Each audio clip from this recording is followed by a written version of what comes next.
L'ayahuasca ou le grand plongeon dans ton inconscient. Bonjour à tous et bienvenue sur ma chaîne Laetitia Pepita. Aujourd'hui, je vais te raconter ou t'expliquer comment se déroule une cérémonie avec les plantes. Alors la toute première chose que j'ai envie de te dire, et c'est vraiment très important, c'est que l'ayahuasca, c'est pas quelque chose qu'on fait pour faire plaisir à un ami, pour faire comme telle ou telle personne. C'est pas quelque chose qu'on fait si on en a vraiment peur, si on n'en a pas envie. C'est vraiment quelque part un appel de l'âme qui doit être fait. Et souvent, ce qu'on dit, c'est que c'est pas l'ayahuasca qui... En fait, c'est pas toi qui vas à l'ayahuasca, c'est l'ayahuasca qui vient à toi. Moi, je peux te dire dans mon expérience que ça a vraiment été le cas. Voilà, parce que j'avais eu en méditation cette phrase qui me disait « va en Amazonie ». Je n'avais pas du tout compris pourquoi. Le soir même, j'ai une amie qui est venue chez moi et qui m'a parlé de l'ayahuasca. Et tout mon corps a dit oui, il faut que tu le fasses. Et c'est seulement après avoir décidé et avoir déjà appelé le chaman pour dire que j'y allais, que je me suis renseignée sur ce qu'était l'ayahuasca et j'ai compris que c'était une plante amazonienne. Donc voilà, j'ai vraiment envie de te dire que c'est quelque chose qui doit venir de toi. Ça doit vraiment profondément être un appel de toi, de ton âme pour faire ce genre de cérémonie. Voilà. Parce que c'est quelque chose qui est très puissant. C'est quelque chose qui va rentrer dans ton inconscient. C'est quelque chose qui peut faire mal, qui peut être douloureux, parce qu'il y a des choses qu'on ne veut pas voir, qu'on n'est pas toujours prêt à voir non plus. Donc voilà, il faut vraiment faire les choses en conscience. Après, ce qu'on dit aussi et ce à quoi je crois beaucoup, c'est que l'ayahuasca ne te mènera jamais là où tu n'es pas prêt à aller. Voilà. Donc l'ayahuasca, c'est une plante maîtresse, je vais vous en parler, et c'est surtout d'abord et avant tout une plante pleine d'amour. Voilà, donc même si parfois ces enseignements sont durs, elle ne t'emmènera jamais là où où tu n'es pas prêt à aller. Mais ça demande beaucoup de courage et ça demande d'être vraiment prêt à le faire. Ça demande aussi de choisir, bien entendu, les bonnes personnes. Donc, l'ayahuasca, il faut savoir que c'est une boisson, un breuvage plutôt, j'ai envie de dire, à base de lianes d'arbres d'Amazonie. Voilà, d'où ce que je vous disais, hein, le lien entre méditation, Amazonie, ayahuasca. Voilà. Donc, c'est vraiment un breuvage à partir de lianes d'arbres d'Amazonie. Alors, ce qu'il faut savoir aussi, c'est que ça n'a pas du tout bon goût. C'est même vraiment franchement pas bon. Et qu'en plus, voilà, le corps peut développer comme une sorte de presque de rejet quand on fait plusieurs fois des cérémonies parce que ça peut être assez violent pour le corps. Je vais aussi vous en parler plus longuement. Voilà, donc la première chose, c'est il faut être prêt. Et il faut vraiment en avoir envie soi. Il ne faut pas faire ça pour faire plaisir à quelqu'un d'autre. Voilà. La deuxième chose, c'est qu'il faut s'entourer des bonnes personnes. Je ne vous cache rien et je suis tout à fait honnête avec vous. On sait tous qu'il y a déjà eu des accidents avec l'ayahuasca. Moi, j'ai fait plus d'une vingtaine de cérémonies. Je n'ai jamais vu ça autour de moi et je ne l'ai jamais connu. Mais j'ai en tout cas pour ma part connu une cérémonie qui a été particulièrement dure, mais vraiment très difficile. Celle qui m'a vraiment menée sur le chemin des flammes jumelles parce que je pense que voilà, il y avait beaucoup de résistance de mon ego. Donc évidemment, voilà, il fallait y aller franco, quoi. Voilà, donc c'est ce que la plante a fait. Mais donc voilà, j'ai jamais connu de catastrophe, mais je sais que ça peut être vraiment douloureux. Et qu'il faut aussi être prêt, à un moment donné, à changer de vie. Et là, je rigole, mais en fait, je rigole pas. Parce que tout dépend de à quel point, si je vais dire ça comme ça, vous vous êtes éloigné de votre âme et de votre vrai vous. Mais si vous êtes loin dans le brouillard, et croyez-moi, avant d'avoir fait la cérémonie, on n'est pas toujours conscient de ça, il faut juste vous rendre compte qu'il y aura vraiment un avant-après. Ça, je l'ai lu plusieurs fois et moi-même, je suis en train de le vivre. Donc voilà, moi, je trouve ça juste magnifique et incroyable et pour rien au monde, je reviendrai en arrière. J'ai un amour, mais profond, mais plus que profond pour les plantes. C'est incroyable, quoi. C'est vraiment, c'est juste dingue parce que même dans la douleur, il y a plein d'amour. Et ça, vous le ressentez vraiment dans les cérémonies. Voilà. Mais en tout cas, je sais qu'il faut être prêt. Alors, avant de commencer une cérémonie ayahuasca, on vous demandera toujours, si vous allez dans des endroits sérieux, de faire une diète. Voilà. Donc, me concernant, les diètes principales que j'ai faites ont toujours été du même ordre. C'est vraiment de revenir à une alimentation 100% naturelle. Donc on vous demandera quelques jours avant de ne plus rien manger, de transformer, voilà, de fabriquer, j'ai envie de dire, mais vraiment de revenir à de l'alimentation, je vais dire de base, saine. Donc des légumes, mais voilà, pas beaucoup de sauce, des pommes de terre c'est autorisé, du riz. Au niveau de la viande, certains l'autorisent, moi en tout cas ça a toujours été autorisé, mais uniquement du poulet et alors en plus de la viande, du poisson. Mais même au niveau du poulet et du poisson, ce qui est vraiment demandé aussi, c'est que ce soit frais. Voilà, c'est que voilà, c'est pas un poulet que vous avez congelé, c'est vraiment du frais. Donc vraiment revenir à quelque chose de 100% naturel, éviter vraiment le sucre, éviter tout ce qui est excitant, thé, café. Donc vraiment 100% revenir à la base. Alors moi, je peux déjà vous dire que rien que ça a été un soin et une cure incroyable pour moi. Vraiment. Parce que j'ai dû refaire cette diète plusieurs fois puisque j'ai fait plusieurs cérémonies. Et en fait, la première chose, c'est que ça m'a réellement, mais réellement montré mes propres travers. Voilà. J'avais clairement une addiction au café. Et quand j'ai dû me passer de café quelques jours, je peux vous dire que ça a fait mal. Ça a fait très très très mal. Franchement, voilà, pour les addicts au café, si vous n'avez jamais arrêté une fois dans votre vie du café, je peux vous dire que c'est chaud. Voilà, donc moi j'étais presque dans un état grippal, fatigue, état grippal, de mauvaise humeur, enfin voilà. Mais ça m'a permis de voir à quel point j'étais accro au café. Et même si aujourd'hui je n'ai pas totalement arrêté parce que voilà, je suis quand même trop folle du café, j'ai en tout cas énormément diminué ma dose et je ne prends plus que du café bio. Voilà, et il y a plein de choses qui se sont transformées dans mon alimentation qui m'ont fait énormément de bien au niveau psychique et au niveau aussi évidemment du corps en tant que tel. Donc déjà rien que ça c'est un soin. Voilà. Alors ensuite, voilà comment se déroule réellement une cérémonie.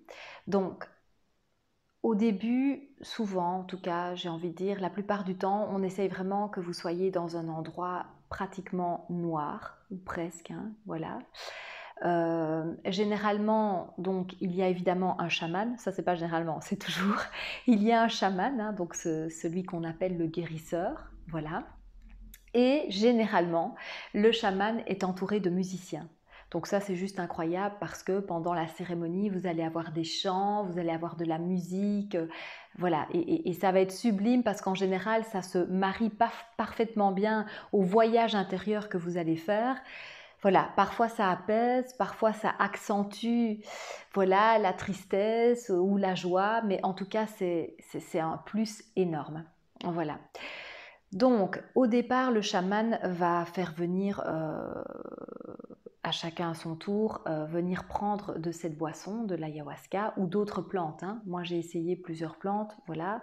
Il n'y a pas que l'ayahuasca, mais c'est quand même la plus connue. Voilà. Et puis, chacun va retourner à sa place. Donc, moi, les cérémonies que j'ai faites, c'était toujours en groupe. Voilà, parce que l'effet groupe, ça porte pas mal aussi. Donc, chacun retourne à sa place. Alors il faut savoir une chose qui n'est pas forcément agréable, mais c'est la réalité et c'est la vérité, c'est que quand vous allez retourner à votre place, en général, vous allez rester dans le noir et dans le silence complet pendant une vingtaine de minutes, voire parfois un peu plus. Le temps, je vais dire que la plante commence à faire effet. Et ce que vous devez savoir qui n'est pas forcément agréable, c'est que la plante peut avoir, souvent d'ailleurs, un effet purgatif. Voilà, je ne sais pas si on dit comme ça, je pense que oui. Voilà, donc ça veut dire que, en fait, il est fort possible que soit vous alliez vomir, soit vous alliez à sel. Voilà, c'est souvent un des deux. Ça commence en fait déjà par un nettoyage du corps. Ce qu'on m'a dit, c'est que quand vous avez plutôt tendance à vomir, en fait, c'est toute la colère que vous vomissez.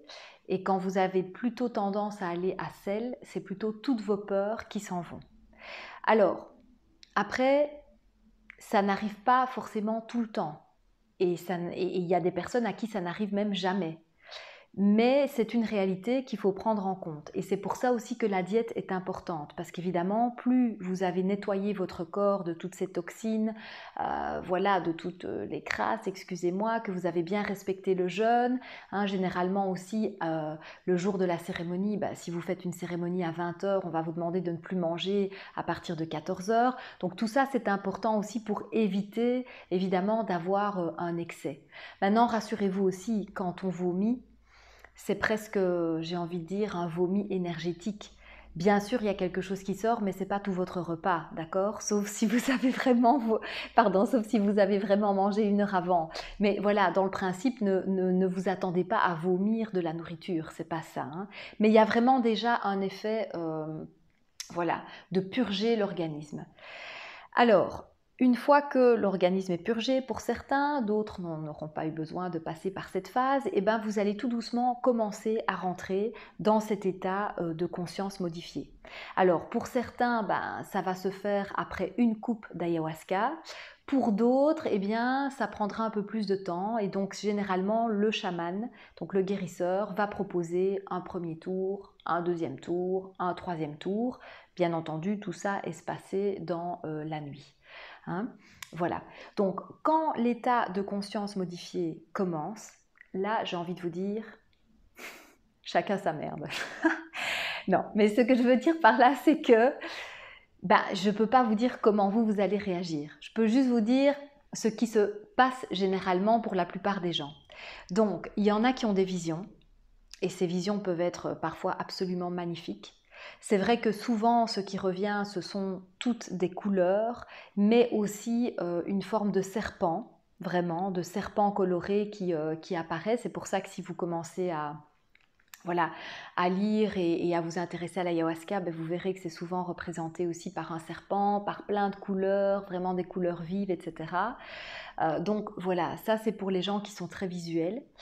Et puis après, pour d'autres, c'est beaucoup plus dans le ressenti. Voilà, vous allez ressentir des choses.